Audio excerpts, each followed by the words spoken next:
Oui, alors rebonjour à tous. Toujours place de la Gare à Metz. Maintenant je suis en compagnie de David Denez. Salut David. Salut Pascal. On en discutait un petit peu, tes mandats un peu de manière générale aujourd'hui. Tu es membre du bureau à la Fédération des cheminots, c'est ça? Tout à fait, je suis au bureau fédéral de la Fédération des cheminots. Localement, ici sur le coin, tu étais secrétaire général de ton syndicat à un moment donné. Peut-être que tu as laissé il y a eu de la relève. Comment vous êtes organisé? Oui, tout à fait. Donc j'étais secrétaire de syndicat, j'ai repris le secteur fédéral des cheminots à Metz et aujourd'hui on a une nouvelle équipe qui a été mise en place du fait de ma prise de fonction. Je sais que vous êtes bien organisé sur le secteur, on voit que vous êtes toujours à la lutte là, sur cette affaire. Alors là aujourd'hui, je l'ai dit déjà dans une vidéo précédente, mais je vais le redire, on a eu une action sous forme de meeting, on a eu pas mal d'interventions, on a eu FO, la CGT, Sud, les camarades des cheminots qui ont eu expression avec Jean-Ric Conneau. La camarade, je ne me rappelle plus de son nom. Sonia Pellissier, qui est la secrétaire générale maintenant du secteur Lorraine. Voilà. Puisque vous avez connu la loi NOTRe, les évolutions des territoires. Et donc, il y a eu un rassemblement du secteur de Nancy et de Metz pour créer le secteur Lorraine des cheminots. C'est plus large. David, si tu pouvais nous dire là, parce que c'est vrai que les cheminots, on vous suit de près, ça a un impact direct pour vous, mais on sait que ça aura un impact pour nous aussi, pour les fonctionnaires, sur le statut, etc. Vous sortez de 3 mois de grève quasiment, j'ai entendu 2 jours par semaine sur 3 mois. Pour la CGT, c'est pas terminé. Vous n'êtes peut-être pas forcément tout seul, je ne sais pas, ça tu peux peut-être nous le dire. On sait que la CFDT, je crois qu'ils sont sortis du contexte, UNSA aussi, il me semble. Est-ce que tu peux nous dire un petit peu à quoi on s'attend là pour les prochains jours et les prochains mois? Oui, bien sûr. Donc, on a une divergence en fait sur la stratégie à adopter par rapport à un gouvernement qui est autiste, qui a une seule ambition, c'est d'essayer de casser le modèle social à la française. Aujourd'hui, on a CFDT, UNSA qui sont sortis des modalités de faire grève pour juillet-août, mais ils ne sont pas sortis définitivement de la possibilité de réintervenir par rapport aux discussions, puisque maintenant il y a 80% de la loi qui n'est pas écrite, puisque Macron a voulu passer par ordonnance, c'est un déni de démocratie quand même. C'est vrai. Donc nous on avait, pour pallier à cette situation-là, organisé justement cette grève qui est historique pour le chemin de fer, 2 jours sur 5, qui fait qu'aujourd'hui on parle encore des cheminots.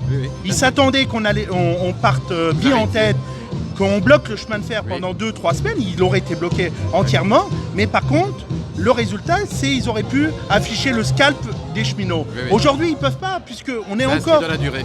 On est dans la durée et on s'interdit de rien, et notamment quand il y aura les attaques sur les régimes de retraite, sur les évolutions du statut de la fonction publique. Voilà. Donc pour la CGT, il était important qu'on montre qu'on est là. Donc c'est vrai que vous êtes le trait d'union, même sur cette période, sur le temps, vous êtes le trait d'union entre la fin de cette grève perlée, on va dire annoncée sur 3 mois, mais avec quelque chose qui démarrera certainement en septembre. Donc vous êtes le trait d'union sur la période de vacances, c'est significatif. Il y a des dates annoncées, il y a des dates annoncées, c'est début juillet, 6-7 juillet je crois. Tout à fait, donc, les assemblées générales qui ont eu lieu sur l'ensemble du territoire ont décidé de poursuivre la lutte sur les journées du 6-7. Après le calendrier, bien évidemment, puisque le bon nombre de collègues vont pouvoir bénéficier des congés, qui est un acquis quand même. Parce qu'aujourd'hui, on pourrait nous dire voilà. Donc il faut se rappeler quand même d'où on vient et de pouvoir se ressourcer pendant cette période. Mais en tout état de cause, pour les cheminots, il est hors de question qu'on abandonne ce qui fait la finalité de cette loi. C'est une mauvaise loi, elle reste une mauvaise loi, et nous, on continuera à la combattre. Alors j'ai bien aimé la fin de discours de Sébastien S, parce qu'il faut savoir que Sébastien tout à l'heure a fait une vidéo avec moi qu'on va poster sur YouTube, sur notre chaîne YouTube, et j'aime bien le lien qu'a fait Sébastien, c'est-à-dire qu'effectivement vous poursuivez la lutte et nous on va être derrière, il ne faut pas qu'on lâche non plus, que ce soit les territoriaux, la fonction publique d'État, les fonctionnaires, et il faut remettre le couvert, c'est pour tout le monde. On est dans la digression sociale, là, on est dans la régression sociale, excuse-moi. Donc vous êtes vraiment, vous êtes, je sais plus, il nous a donné une expression, je me souviens plus, mais en disant vraiment vous êtes notre phare, vous nous donnez la ligne. Je pense qu'il a fait une allusion à la locomotive du mouvement social. Il y a une chose qui est sûre, c'est qu'aujourd'hui, quand on voit les réformes structurelles qui sont dirigées pour redistribuer les richesses qui sont produites vers les plus riches. Oui. Pour nous, c'est inacceptable. Oui, quand on voit la politique qui est menée dans les hôpitaux, on trouve 5 milliards d'un côté pour les plus riches, oui. l'impôt sur la fortune et tout ça. Oui. Et de l'autre côté, pour nos personnels dans les EHPAD, pour s'occuper de nos anciens, rien. Oui. Pour la retraite, Oui. pourquoi on s'attaque à la retraite? C'est que les 5 milliards qu'on donne d'un côté, eh ben, il faut les retrouver de l'autre côté. Et donc, pourquoi on s'attaque au statut de la fonction publique? C'est le même, c'est le même état d'esprit en se disant, voilà, sauf que le statut de la fonction publique, c'est ce qui permet d'avoir aujourd'hui des services publics, d'avoir une fonction publique qui marche. Oui. Et ça, il ne faut pas qu'on l'abandonne. Et une fonction publique neutre aussi, qui n'est pas sous le joug du pouvoir politique à faire tout et n'importe quoi. Donc, mais je trouve que c'est peut-être pour terminer la vidéo, parce qu'on me demande toujours de faire court.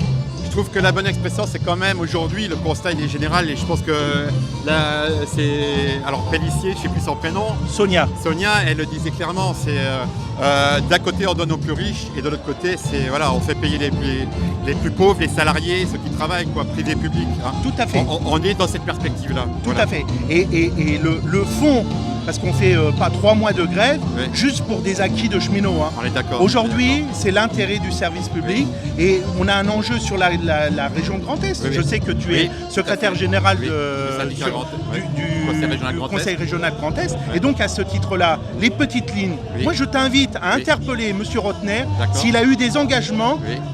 du gouvernement concernant la pérennisation des petites lignes. Parce que comme tu l'as fort Oui. bien dit, Oui. c'est justement faire payer plus cher les usagers pour l'utilisation. Mais comme on n'a pas les moyens, comme il y a une baisse des dotations globales, eh ben on va se retrouver à une équation intenable. Et le Conseil régional, va être malgré compliqué. toutes les bonnes volontés qu'il aura de pouvoir maintenir le ferroviaire, si on ne lui donne pas les moyens, eh ben on aura à assister malheureusement à des fermetures de lignes. Et c'est ça qui est au fondement de notre combat. Eh ben- Le gouvernement n'a pas voulu répondre à ça, il nous a renvoyé vers la loi d'orientation des mobilités intérieures. On l'attend également. C'est pour ça qu'on a dit qu'à la CGT, on lâche rien et on continuera à ne rien lâcher. Alors écoute, le message est bien passé, surtout qu'on a des camarades militants de la CGT du syndicat qui regardent aussi ces vidéos-là, qui s'organisent. Eh ben, tu as lancé la balle, il faut qu'on la prenne et on va en discuter. Et à l'occasion, on se rappellera peut-être même pour s'organiser. Et en tout cas, Pascal, je te remercie. Bah, moi, je te remercie aussi, David. À bientôt. Voilà, à bientôt. Au revoir.